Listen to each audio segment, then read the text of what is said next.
Hello, I'm Jonathan Pierce with Pierce Performance, and we're back this week to talk about the foot for our performance tip.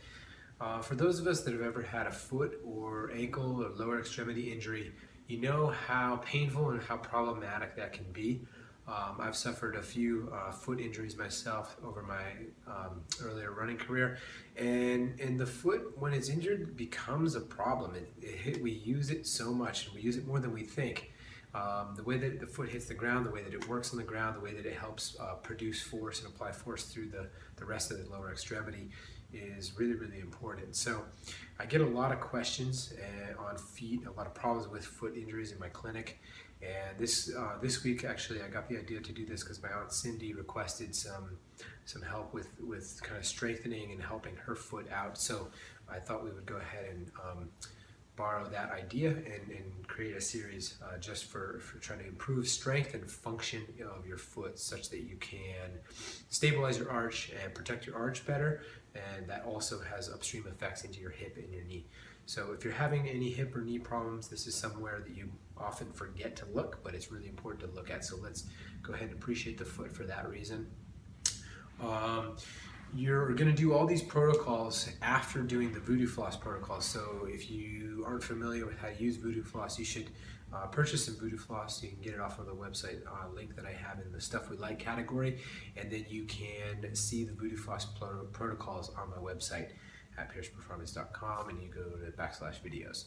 So do the Voodoo Floss first, get everything warm and mobile, and get all the blood moving in the foot, and then you're going to go through this series of essentially 4 exercises to try to strengthen your foot and arch and get some function and movement back in there where it may not all be there. So thanks very much for watching. Hope you enjoyed this series of exercises, and we'll see you again next week. Thanks again.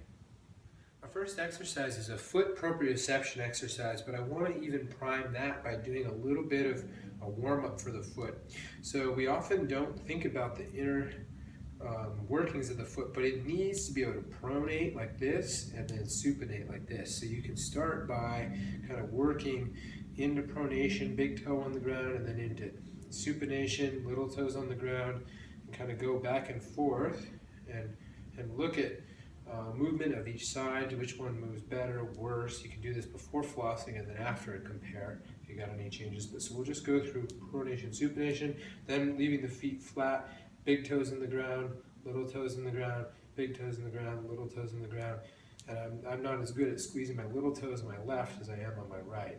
So, and then we can go through up onto tiptoes and kind of roll around, up onto tiptoes, roll around, try to get a lot of function back in there, and then onto heels and pull the toes up into the top of the shoe, up towards your shins.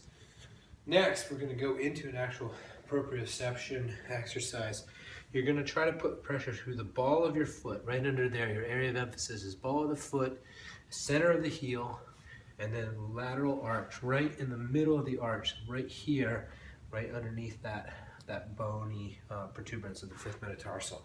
So we're basically putting our foot on the ground, our whole foot on the ground, and I'm going to stand on one leg, knee straight, and I'm going to put pressure into those 3 spots with a neutral arch. So don't let yourself drop in, don't let your knee bend in.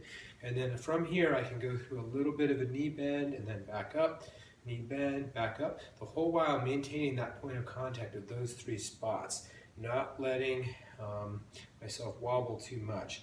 If your ankle falls in, then you may have to work to actively bring your ankle up. We don't want to see the ankle in like this, rather here. And then you'll do a series of flexion of your knee and then back up out of it, whatever you can manage. You'll want to do at least 2 minutes of work like this, and you break it up so you feel it working, but it's not cramping or anything like that. The next exercise we're going to do is a towel draw. To make this harder, you can set a weight or a heavy can of tomatoes or something on the end of the towel so that it's more resistance, but for now we'll just work on grabbing and dexterity of the toes and then pulling with the arch.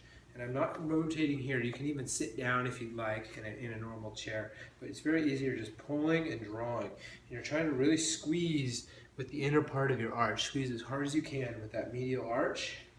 Grab and pull. Grab and pull. pull the towel until it's all the way across. And already I'm starting to feel a little bit of a burning sensation in my inner calf and in right here. And that's a good sign.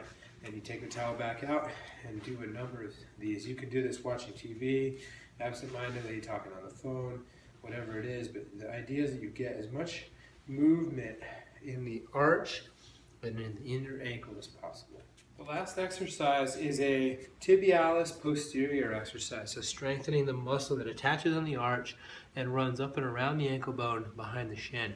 Really important for stabilizing for those of us that pronate too much. So to do this, I'm going to lock my heel in the ground, and I'm going to get a lot of tension in the band, and then I'm basically going to rotate and swipe and pull my arch tall, just like I did in the towel draw. That's kind of a primer for this. But now you're working the whole inside of the leg and into the ankle, and really drawing a lot of tension in there. I'm also holding my arch tall. I'm not letting myself pronate to do it. Rather, I come in and do it with a nice tall arch. And you can see it's quite a resistant band. You can use a TheraBand at first, but as you get stronger, you need to use more resistance. This also helps those of us that tend to walk with our feet out like this, and we need to learn how to be more neutral here in alignment.